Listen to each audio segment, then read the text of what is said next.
Bonjour à tous, aujourd'hui on retourne à la pêche à pied.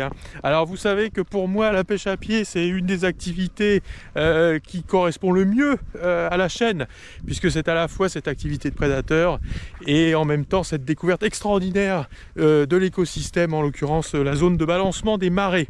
Aujourd'hui je suis avec Hubert et je suis sûr que beaucoup d'entre vous se régalent par avance, parce que vous savez qu'en général quand Hubert est là, il y a une recette de cuisine juste après. Alors je profite qu'on est sur le petit chemin pour vous montrer comment ça va se passer. On est à Saint-Jacques, enfin tout près de Saint-Jacques. Voilà, et c'est la deuxième fois qu'on vient ici. Si vous regardez une vidéo précédente, on était venu déjà pêcher les homards derrière l'île des Ébillins. Alors aujourd'hui, on va se mettre de l'autre côté. On va faire cette magnifique baie vaseuse, enfin qui n'est sablo-vaseuse que ici, et on va aller un peu plus au fond. Alors nous voilà en bas, et aujourd'hui je vais laisser travailler Hubert, hein. C'est bien aussi de temps en temps laisser travailler les autres. Et donc Hubert va nous expliquer le plan pour la journée.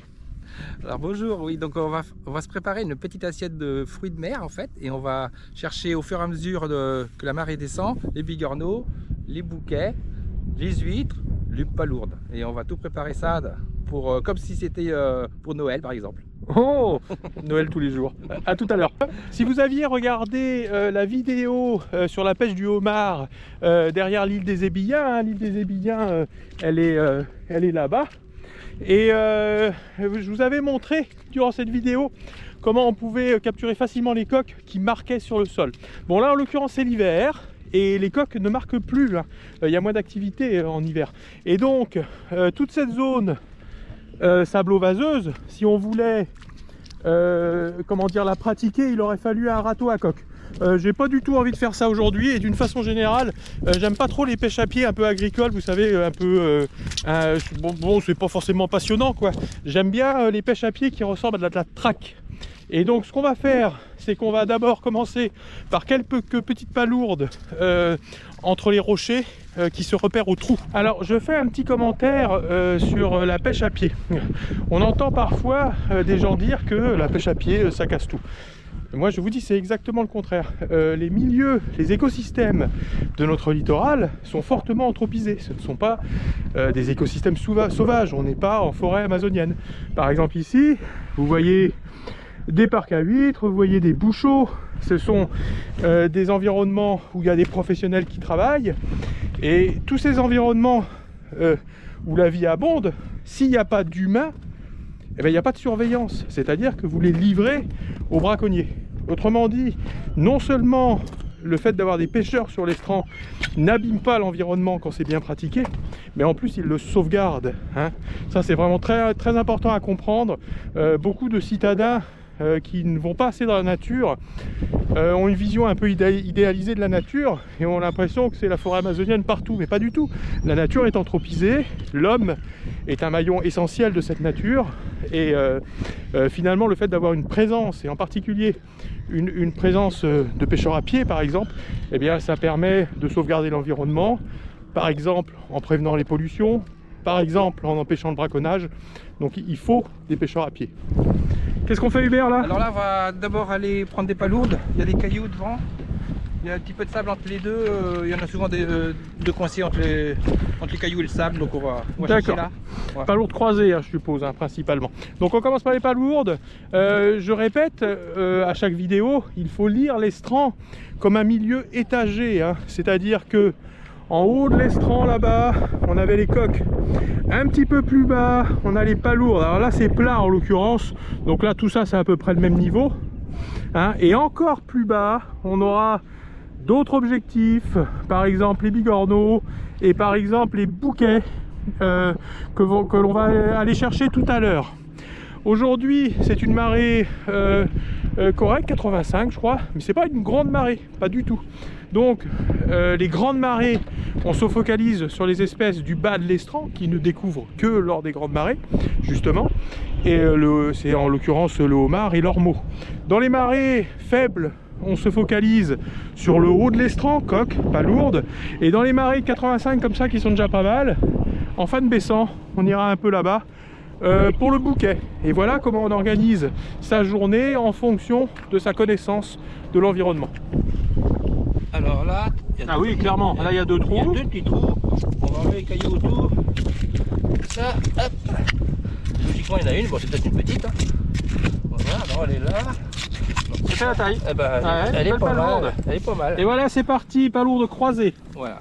Elle est pas mal du tout. La palourde croisée qui se reconnaît à ces stries entrecroisées, justement, des stries concentriques et des stries radiaires. Alors attendez, voilà.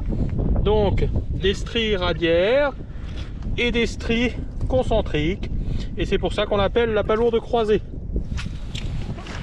Hubert en a déjà une autre. Voilà. Bon, les palourdes, ça va aller vite. Hein. Allez, clac. Voilà, alors vous connaissez la logique de nos pêches à pied. On prend simplement ce dont on a besoin pour manger immédiatement. Hein. C'est pour ça que c'est des prélèvements extrêmement raisonnés. Tiens, il y a des trous là, Hubert, il va en trouver plein. Ouais. Donc Hubert va nous faire la petite douzaine de palourdes dont on a besoin très rapidement. Et moi au passage je vous dis un mot en passant, la chaîne Naturaliste part très bien, je suis très content. Je remercie tous les gens qui font des commentaires, c'est vraiment une bonne ambiance sur cette chaîne. Si vous voulez que la chaîne Naturaliste progresse, n'hésitez pas à vous abonner, à mettre un like et à mettre un j'aime, on va parler en français, et puis à commenter parce que tout ça participe au succès de la chaîne. Alors merci par avance. Voilà, Hubert termine les palourdes. Et vous remarquerez comme d'habitude ce niveau disons au milieu du médio-littoral justement, un petit peu plus bas que le niveau moyen de la marée. On commence à avoir des huîtres creuses en pagaille. Les huîtres plates sont beaucoup plus basses, hein. Les gens confondent souvent la creuse et la plate. La plate ne se trouve qu'en bas de l'estran. Et notamment justement dans les marais de Vivo. La creuse au contraire on la trouve tout le temps. Voilà, Hubert vient de prendre sa dernière palourde, donc c'est bon, on a ce qu'il faut, hein. Et pour les huîtres en l'occurrence on va faire la même technique que l'autre fois, c'est à dire qu'on va préférer les huîtres qui ont été détachées de leur support, par exemple par des grosses vagues ou des choses comme ça, et qui roulent sur le sable, et ces huîtres libres ont une plus belle forme et sont parfaites pour la consommation. Alors un commentaire très important quand vous pratiquez à côté d'installations professionnelles. Là vous voyez qu'il y a un élevage d'huîtres. Vous n'allez évidemment jamais ramasser les huîtres qui seraient tombées juste en dessous. Elles appartiennent aux professionnels et ils les ramassent à la fin. Donc toutes les huîtres que vous ramassez, vous les prenez loin des installations des professionnels. Les palourdes c'est déjà fait. Maintenant on va passer comment dire, aux bigorneaux, parce que les bigorneaux se déplacent beaucoup sur l'estran et en fait on en trouve à différents niveaux. Donc là il faut descendre et regarder les cailloux parce que selon le moment de reproduction en particulier, ils peuvent être à différentes hauteurs de l'estran. Là en l'occurrence on en a déjà plein mais ils sont petits, hein. Mais tout ça c'est du bigorneau. Bigorneau, bigorneau, bigorneau. Voilà, vous reconnaissez le bigorneau qui est noir, qui se différencie des gibules notamment à son profil, hein, vous voyez c'est assez pointu, et ses stries, hein, le bigorneau a des stries. Et donc bon, jamais je ramasse des trucs comme ça. Hubert aime bien les bigorneaux, c'est vrai que c'est bon mais on prend que les gros, hein.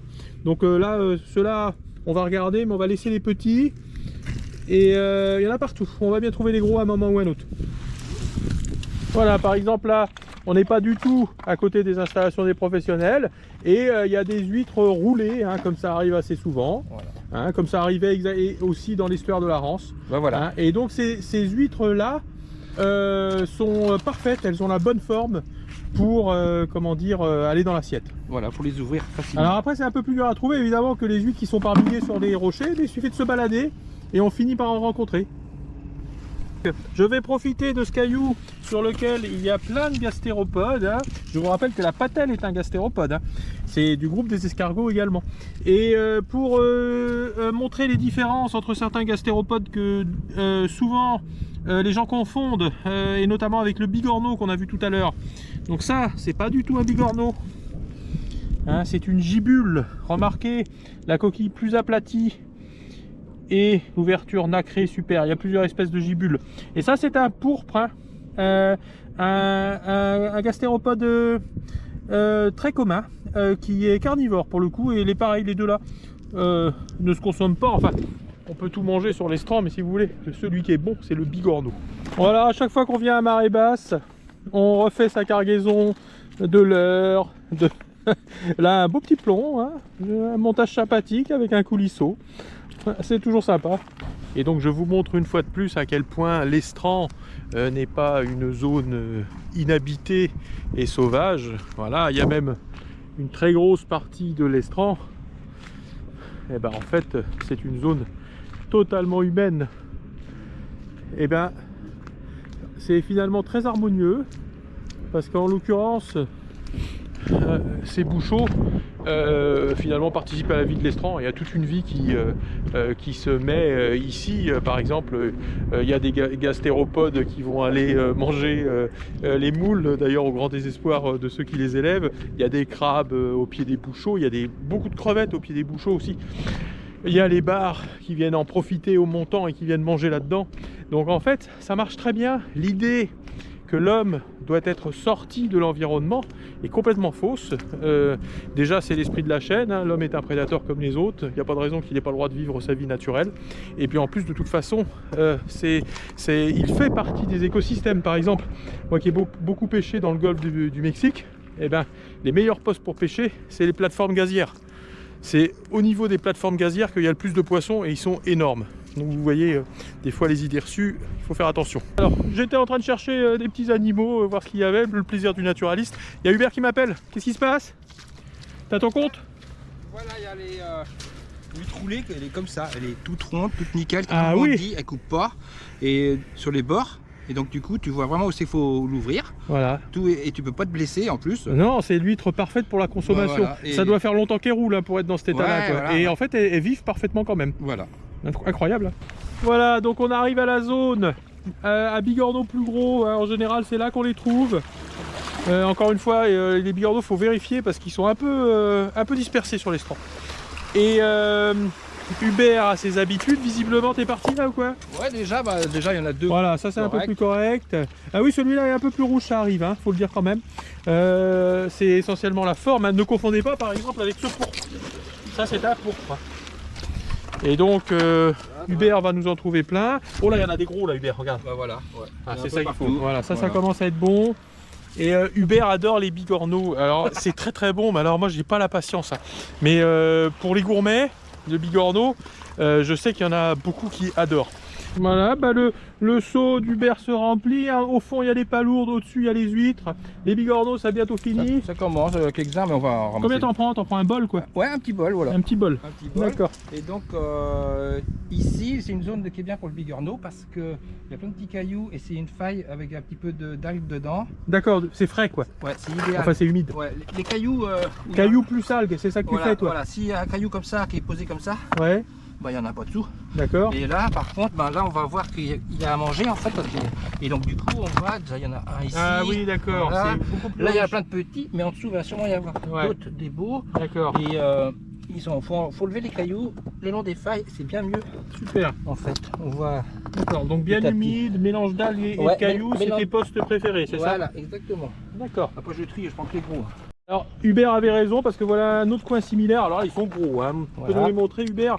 Donc voilà, là, ça c'est du beau bigorneau. beau bigorneau. Donc là, il y en a un là, un là, un là. Il y en a un autre dans le creux. Et donc, il y a des petites algues. Et ils se plaisent, voilà, des petites failles, petites algues. Et voilà, on en a 5 beaux direct. Ouais, voilà. Super. Voilà, ça c'est les bigorneaux parfaits pour la consommation. Il y en a un autre là, Hubert. Il est pas mal celui-là quand même. Ah oui, je le prends. Hop. Et voilà. Tac. Non, c'est vite fait, vous voyez. Voilà, ça continue pour le bigorneau. Alors il faut savoir que contrairement à d'autres espèces, le bigorneau se trouve bien en hiver. Enfin, faut pas que ça gêne non plus, hein. Mais dans des temps doux comme ça, comme finalement l'estran ne s'assèche pas au soleil. Vous voyez, tout est humide. C'est humide partout. Hein, comme le temps est lui-même humide et plutôt frais, et bien du coup les bigorneaux se baladent, il y en a partout, c'est vachement facile à trouver, il suffit de se baisser. Donc Hubert a son bol de bigorneaux, l'affaire est faite et on va passer à l'ultime objectif de cette journée, en l'occurrence la crevette rose, la belle crevette rose. Remarquez ce que fait Hubert, il passe par les gros rochers, hein. Quand vous êtes sur l'estran, il y a toujours plein de petites astuces. Par exemple, ne marchez pas sur les petits cailloux à algues, c'est une catastrophe. C'est la meilleure façon de se tordre la cheville. Donc vous venez chercher les bigorneaux là-dedans. Mais par contre ensuite c'est là-haut qu'il faut marcher, hein, évidemment, hein, c'est beaucoup plus facile. Voilà, on va aux crevettes roses et j'en profite pour vous dire que si tout cela vous plaît, vous pouvez retrouver, en particulier si vous êtes débutant, vous pouvez par exemple retrouver toutes ces pêches dans un de mes livres qui marche très bien, qui s'appelle La Bible illustrée de la pêche à pied. Et c'est un livre qui est très apprécié justement pour le côté initiation à la pêche à pied. Hubert avait fini mais il peut pas s'empêcher, il y a que des gros là. Bah ouais. Allez, bah ça fera un bol un peu plus gros de bigorneau du coup. Voilà, comme ça on a voilà, tout ça déjà. Ouais, voilà le bol. Ça va être bon ça. Voilà, donc Hubert met ses bigorneaux dans le seau, 3e couche de mollusques aujourd'hui. Voilà, les premiers mollusques c'était des bivalves, c'était des palourdes. Les deuxièmes mollusques c'était encore des bivalves, c'était les huîtres creuses. Et les troisièmes mollusques, c'est des gastéropodes, c'est-à-dire des escargots de mer, en l'occurrence les petits bigorneaux. Voilà, là c'est beau tout ça. Et maintenant on va attaquer les crustacés, ça a l'air sympa là, comment Hubert hein. Là c'est des petites failles sympas, tous les petits cailloux là, il y en a de cachés dans les failles au fond. Et puis elles sont assez belles logiquement. Ouais c'est ça, et voilà. Alors pour le coup, les conditions sont parfaites parce qu'il n'y a pas de vagues et donc voilà, même en botte là t'es tranquille là, en fait. Ouais, faut aller en botte tranquille. S'il y a du ressac par contre elles sont dérangées dans les cailloux, elles reculent et donc on les trouve moins facilement. Donc du coup après il faut un avenot, un autre système pour les attraper quoi. D'accord. Mais là avec une épuisette ça suffit. C'est ça, juste une petite épuisette hein. Tout simple voilà. Voilà. Un petit commentaire sur les crevettes, hein, parce que vous savez que la chaîne de Naturaliste aime bien participer à la connaissance de l'environnement et notamment à l'identification des espèces. Hein. Il y a plein de crevettes. Ce qu'on cherche aujourd'hui, c'est les crevettes roses, la crevette rose, qu'on appelle aussi le bouquet, qui est une belle crevette qui se reconnaît notamment à son très long rostre pointu et denté. La crevette rose s'appelle comme ça parce qu'en fait, dès qu'elle meurt, elle rosit, mais immédiatement, c'est très curieux d'ailleurs. Il n'y a même pas besoin qu'elle soit cuite, hein. Simplement, dès qu'elle meurt, elle rosit. Il y a une autre crevette très fréquente qui est la crevette grise, alors qui pour le coup n'a pas du tout ce long rostre comment dire, denté et qui effectivement est plutôt grisâtre. Mais la crevette grise vit dans les baies sablo-vaseuses et celle-là on ira la chercher quand on ira dans la baie du Mont-Saint-Michel, hein, parce que je pêche très souvent dans la baie du Mont-Saint-Michel et on ira pêcher avec des ustensiles, vous verrez, assez énormes pour capturer cette belle crevette grise. La crevette rose a plein de cousins dans le genre Palaemon qui sont très ressemblants et si vous les appelez tous crevettes roses, franchement c'est pas très grave parce que c'est des espèces qui sont presque identiques. Hein. Il y en a une qui est plus translucide par exemple, qui est assez commune sur l'estran également. Alors Hubert, comment on fait? Alors comment on fait? Il faut aller dans les failles où il y a des cailloux et les crevettes, elles vont être, quand j'en ai attrapé une là, ouais. Elles vont être sur le caillou. D'accord. Dans l'eau en fait. D'accord, donc il faut remonter le caillou. Il faut remonter tout doucement l'épuisette. Oui, dans l'eau évidemment. Dans l'eau, voilà.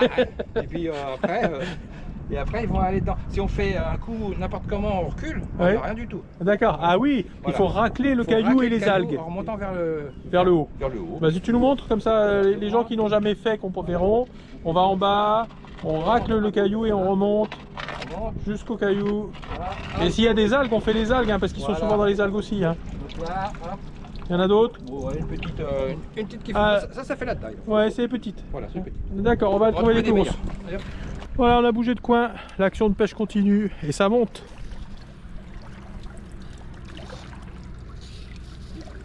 Des petits bouquets qui font la taille. Allez, vas-y Hubert.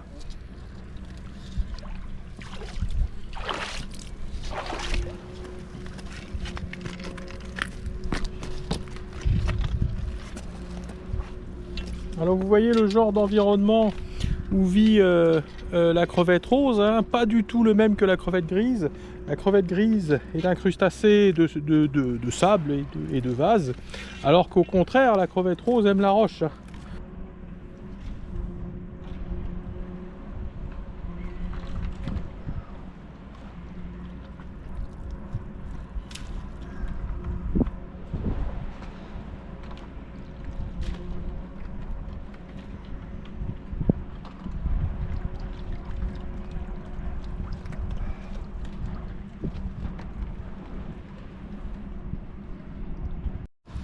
Alors, oh, attention il bouge Hubert celui-là. Hubert m'en apporte une un peu plus belle. Voilà, pour montrer à quoi ça ressemble.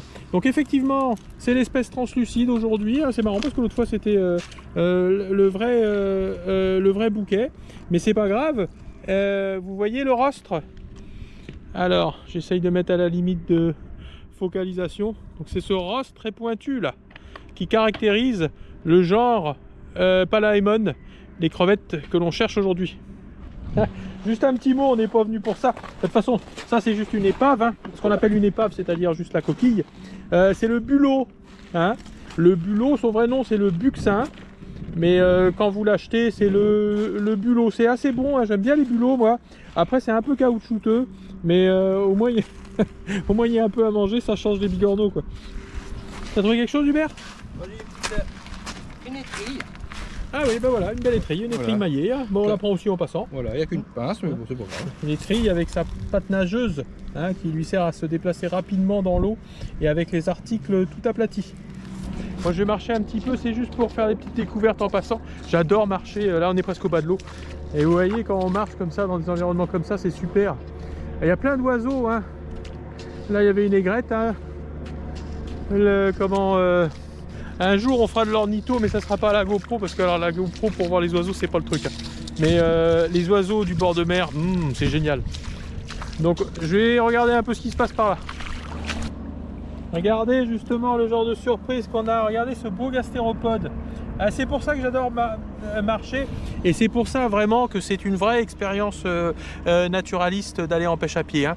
Ça c'est un gastéropode du genre Natica.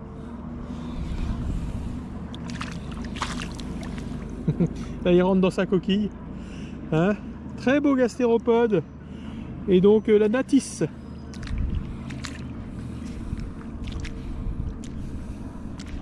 Voilà, et vous voyez, une fois que le gastéropode est rentré, l'opercule bouche l'entrée de la coquille.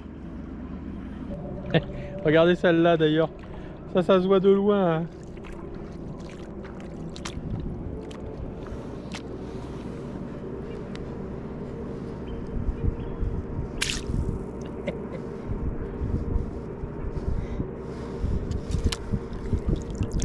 Voilà, bon bah celle-là est maillée, donc celle-là on va la garder.